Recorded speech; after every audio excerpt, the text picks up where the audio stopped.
Hey there, thank you so much for some more images to look at. I'm excited to talk about them, and don't be too hard on yourself.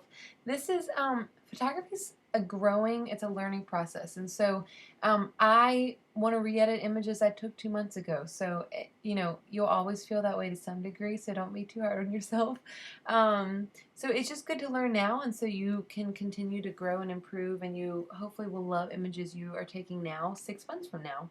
So let's start with this one. She's a cute girl. She's got a cute smile.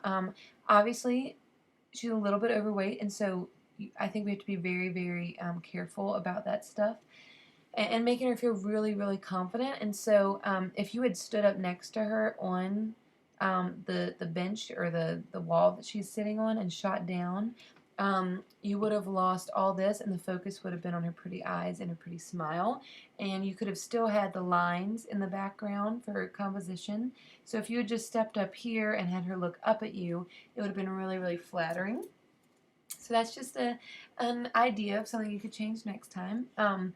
As far as cropping goes, I would allow her head to be in this quadrant area, just so it's a more, you're using the rule of thirds.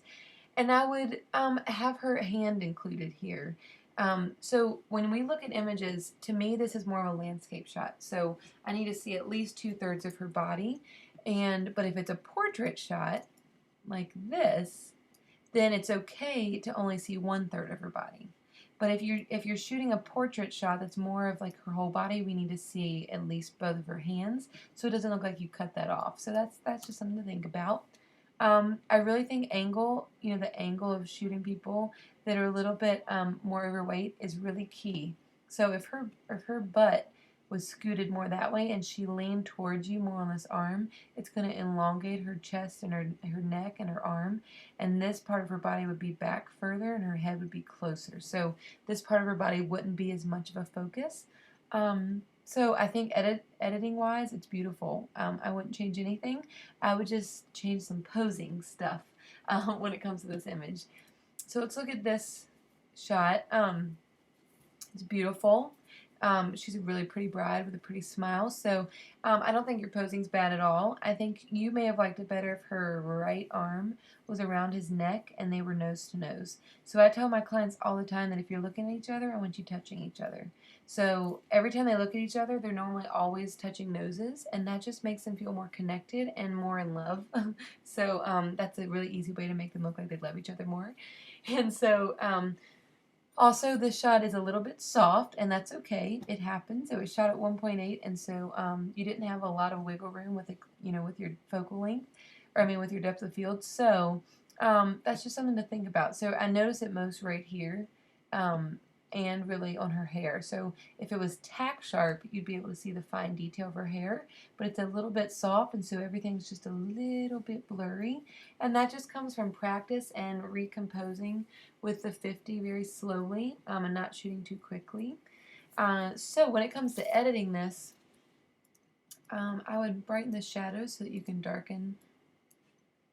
Well, this used to be called fill light. Now it's called shadows. But brighten the fill light, darken the shadows a little bit, and bump up the contrast. And then I just tone down the highlights to make sure her dress doesn't look overexposed. And don't want the darks to be too dark. A little bit of color.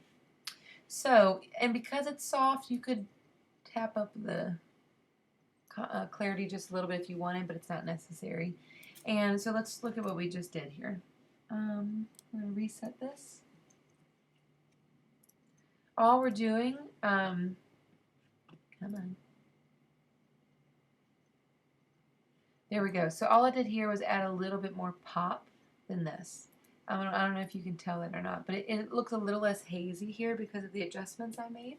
So I hope that's helpful, but really I think you'd notice a big difference, and they would look more like they're really into each other if her arm was around his neck and she was pulling herself closer to his nose.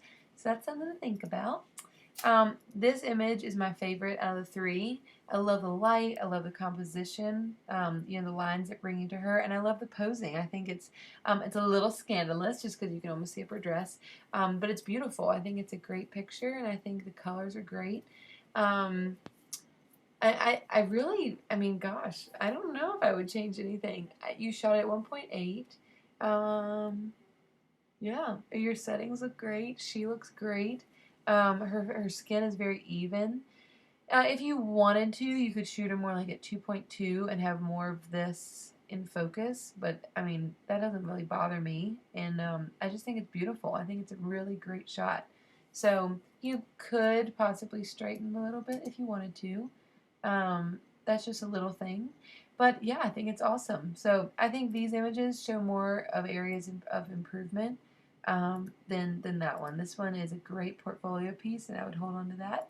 So these images are really just a matter of posing, and this one just had a few editing tweaks. So I hope that helps a little bit, and you're doing great. Don't be hard on yourself. You really are, and I think posing is really difficult for a lot of people, so you're not alone in that area. But have a very Merry Christmas, and I'm excited to see pictures next week. Bye.